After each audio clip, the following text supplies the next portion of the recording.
Madam Speaker, I have a few questions for my colleagues. What if our foreign policy of the past century is deeply flawed and has not served our national security interests?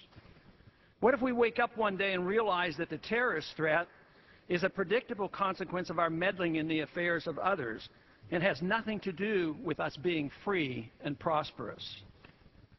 What if propping up repressive regimes in the Middle East endangers both the United States and Israel?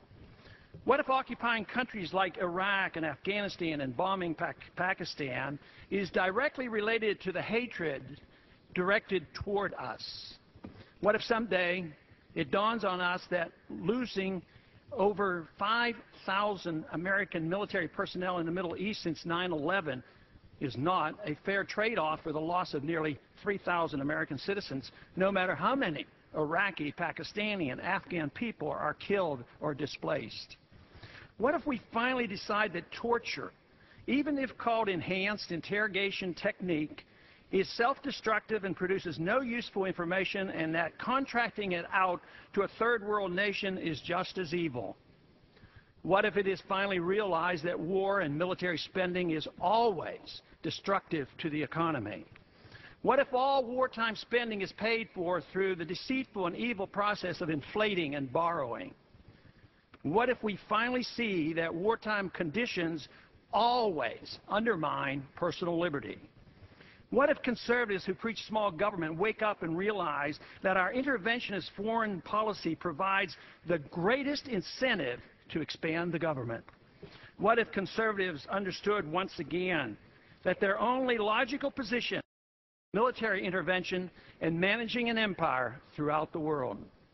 What if the American people woke up and understood that the official reasons for going to war are almost always based on lies and promoted by war propaganda in order to serve special interests?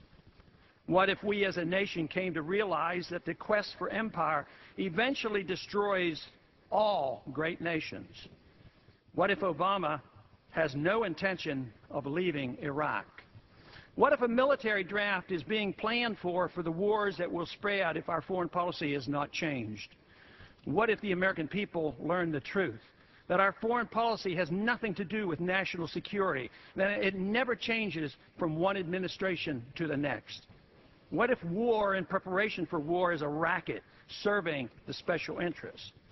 What if President Obama is completely wrong about Afghanistan and it turns out worse than Iraq and Vietnam put together?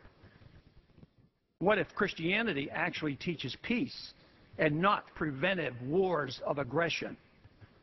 What if diplomacy is found to be superior to bombs and bribes in protecting America? What happens if my concerns are completely unfounded? Nothing. But what happens if my concerns are justified and ignored? Nothing good. And I yield back the balance of my time.